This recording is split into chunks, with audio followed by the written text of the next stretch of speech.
Talvez uma decisão que declarasse a lei não recepcionada, ponto, e dando margem para o Congresso Nacional aprovar uma nova legislação, talvez não tivesse gerado tanta reação quanto o que o ministro Gilmar fez, que já foi tirar, a priori, o poder tanto da sociedade de propor pedidos de impeachment, quanto do Senado também de propor esse tipo de processo contra ministros do Supremo. E você mencionou, né, Luiz, já há uma dezena, são acho que 90 pedidos de impeachment no Senado, nunca nenhum foi adiante. Então, que realidade é essa que o ministro Gilmar Mendes está vendo para o ano que vem? Porque até você mencionou, né, no ano que vem não, 2027, quando o novo Senado estiver lá, aí tudo bem, nós podemos ter um novo tipo de realidade, mas mesmo assim, é difícil acreditar que um presidente do Senado vá levar adiante um pedido de impeachment com base em nada, e que não haja nenhum tipo de reação contra isso, seja da sociedade, da academia, da opinião pública. Então, Luiz, queria te ouvir um pouco mais sobre isso, também essa parte, né, esse problema da decisão ser monocrática. E aí vai submeter ao plenário virtual, e isso o ministro fez, submete ao plenário virtual. Eu já gravei um vídeo aqui para anunciar que nós gravaríamos o sem precedentes também, dizendo que não acredito que esse processo termine com o julgamento no plenário virtual este ano. Acho bem possível que haja um pedido de vista, um pedido de destaque, justamente para levar essa discussão para o plenário.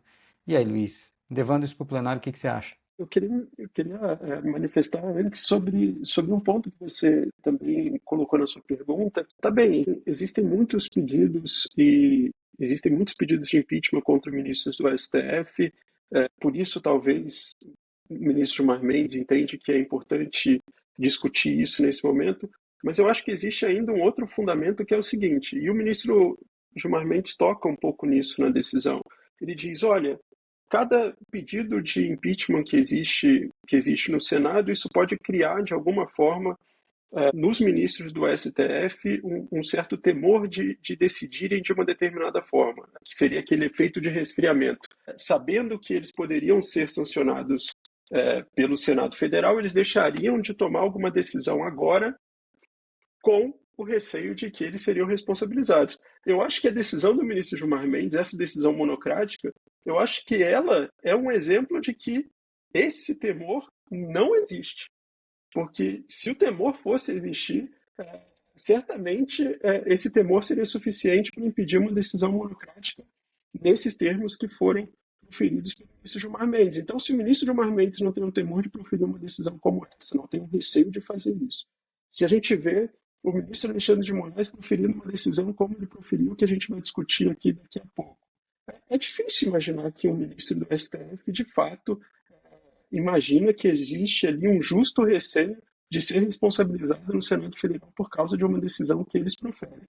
Não me parece que esse temor exista no STF. Não sei qual é a percepção de vocês sobre isso, mas eu não consigo enxergar nenhum ministro se retraindo por conta de um possível pedido de impeachment iniciado no Senado Federal. E existem muitos pedidos de impeachment no Senado, como você E eu fico pensando o destacou. seguinte, né, Juliana?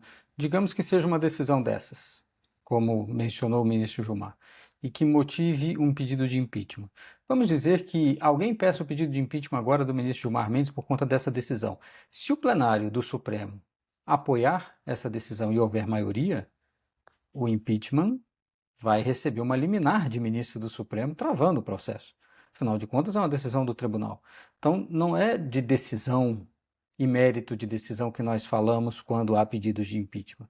É, às vezes, de comportamento como ministro do Supremo ou na vida empresarial, privada, etc.